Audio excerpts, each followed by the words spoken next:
morning, class 9 student. So today we are going to discuss we are going to start a new chapter, and that is the name of this chapter is fertilization in plants.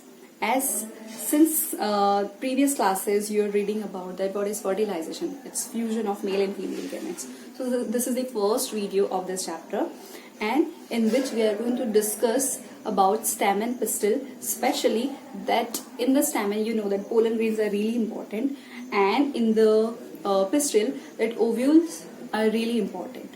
So structure of ovules and pistils we are going to discuss it, and also that you know that there is the structure of what is the structure of bisexual flower. You also know about different sorts of pollination, what are the agencies of pollination. Now in this video lesson we are going to discuss the fertilization. So I hope that you would enjoy watching this video, and also that about notes. So notes you have to prepare it by yourself. This video lesson is giving you an idea that how you can prepare your notes. Okay, so let us start the video lesson.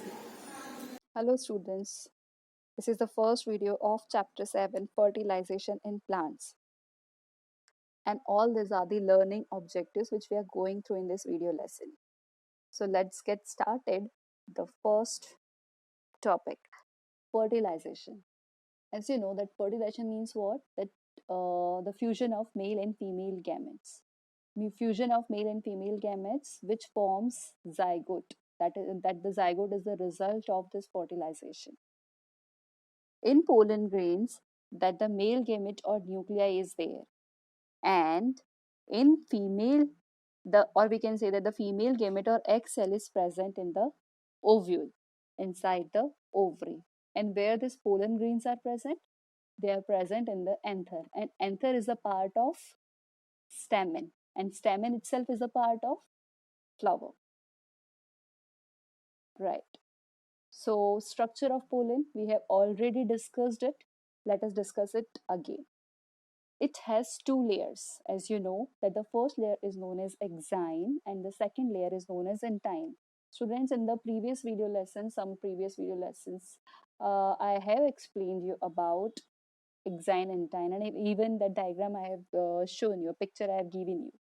Okay, so exine, as you know that it is a outer, thicker, and have sometimes spinous growth also, and entine is opposite of it, and it is inner, thinner, and smooth, without spinous growth. So the place where exine, but this is not that the exine is not overall that spinous or thick. In some of the places that this exine is thinner or it is absent, and that place is called as germ pores. And germ pores are the main places where this entine, the inner structure, the inner wall of the pollen grain, okay, that develops into pollen tube. But the development of pollen tube takes place in the female part, or we can say in the style of the female or pistil. So pollen tube emerges out from the germ pores carrying generative and tube nucleus. The new thing here it is that generative and tube nucleus. This pollen tube itself is a not male gamete. Okay, so this pollen tube carries two types of nucleus. First one is called generative nucleus, and the second one is called tube nucleus. Keep remember this name because throughout this video lesson we are going to discuss about it.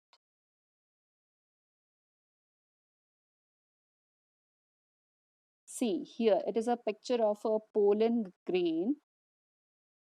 Okay, the outer layer, you can see that outer layer is thicker and has spinous outgrowth also, and which is hard, we can say, and or tough. So exine, and the inner one is known as entine. This entine carries tube nucleus and generative nucleus. Okay, and the place where this entine, or I can say that exine is absent or thin, this is called germ pore, and this is that the development of pollen tube takes place, which carries all the two nucleus. Okay, And then one more thing happened, that this generative nucleus have a tendency to develop into or to divide into two nuclei, and these are known as sperm nuclei. Okay, and tube nucleus remains the same. Here another colorful picture, that here the jumper you can see, then exine intine you can easily identify, cytoplasm, the remaining part and in the cell, that is called cytoplasm. So, and here tube nucleus and generative nucleus, you can find it out. Then the development of pollen tube takes place.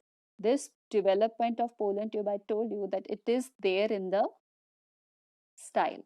Okay, let us see another structure, ovule. Ovule is what? It is present in the ovary, and it is enclosed in one or two protective layers and has a small pore called micropyle.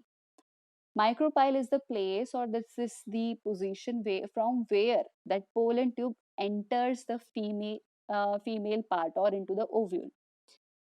A multi-layered body is called nucellus, in which embryo sac is present. I know that you didn't get anything from this, so let me show you a picture. See, so this is ovule, and here that you can see that the bottom portion. So this is the place or micropyle, we can say that, by which a small pore by which pollen tube enters into the embryo sac. So the inner structure, the inner oval structure, that is embryo sac, the outer structure, that is the wall of ovule, and it has, here you can see this finger like structure below, that are actually layers, and these layers are called integuments. And this whole body of the ovule is multi-layered, and this multi-layered body is called nucellus. Here you can see nucellus. Okay, and the inner structure, as I told you, that it has embryo sac inside. Okay, embryo cell, egg cells and other types of cells are present in the embryo cell, and the main cells, which are called egg cells, are present in the embryo sac. So outer body is not as important, but the inner side, that the embryo sac, is very very much important, because it has egg cells and even it has polar nuclei too. I'll explain the structure of ovule.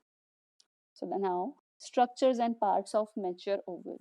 We are discussing the mature ovule, okay?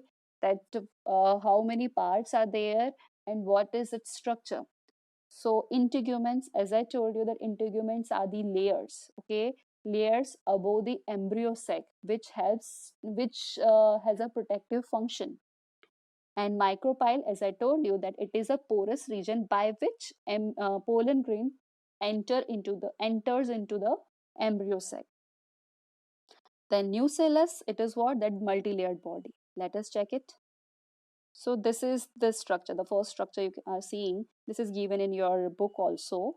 So this is micropyle at the lower end, and this is a porous structure by which pollen tube can enter. Okay. Then this you can see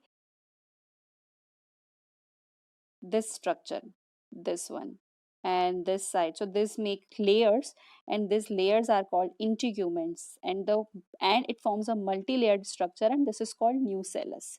So these are integuments, 1 2 3, so we can say these are integuments. And here one more thing you can see, yes, this one.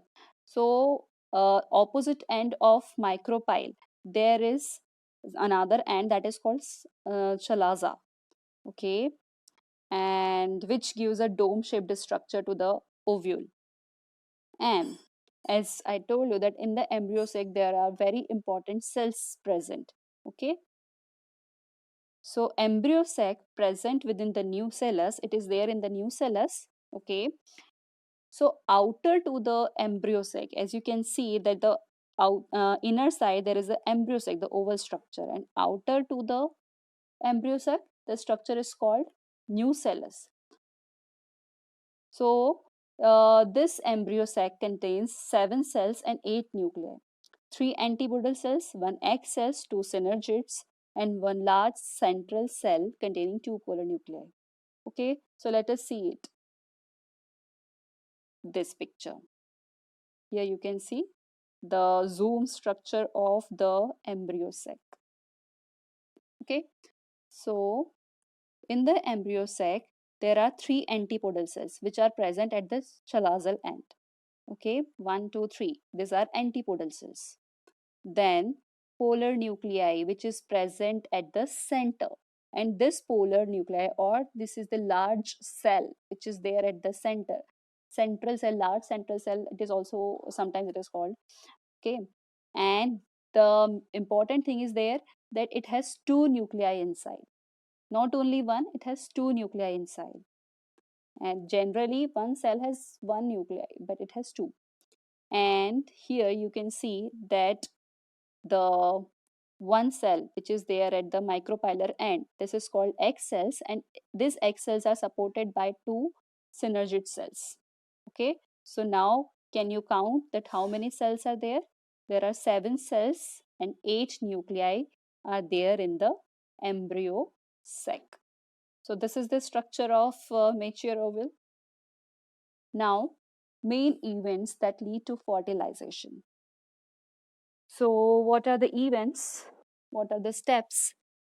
First of all, that pollen grain lands on the stigma. You can see in this picture that it lands on the stigma, and when it lands, okay, then after some time that it develops pollen tube.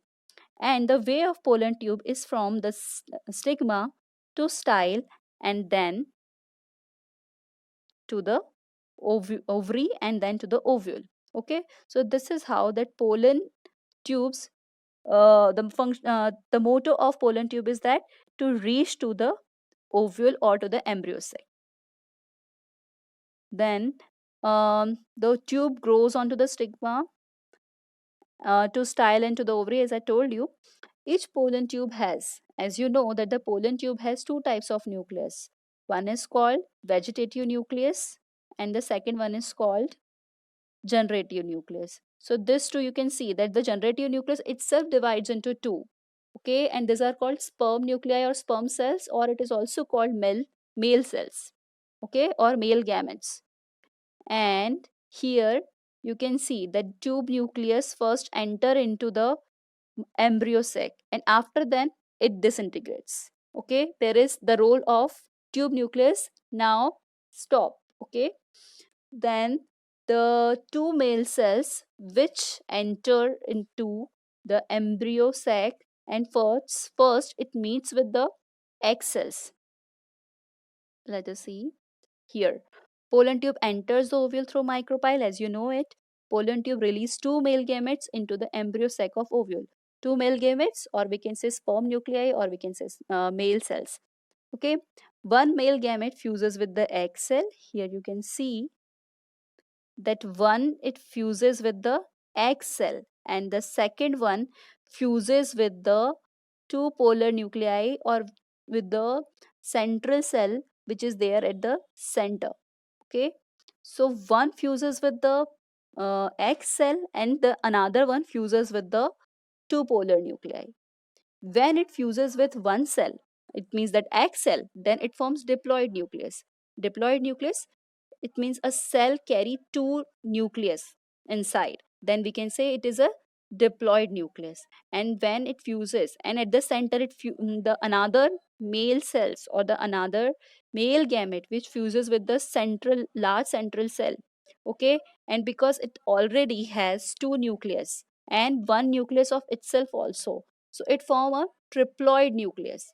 Okay, total 3 nucleus are formed, and this is called endosperm nucleus. Now, what is endosperm? I will explain in the next video lesson. So this is actually the summary or the flow chart of that how this embryo and endosperms are formed. So pollen grain, pollen tube forms 2 types of nucleus, tube nucleus and generative nucleus. As you know that generative nucleus also divides into 2 parts, male gametes, 2 male gametes. Okay, one male gamete fuses with the egg cells to form diploid nucleus. And you know students that this diploid nucleus forms zygote.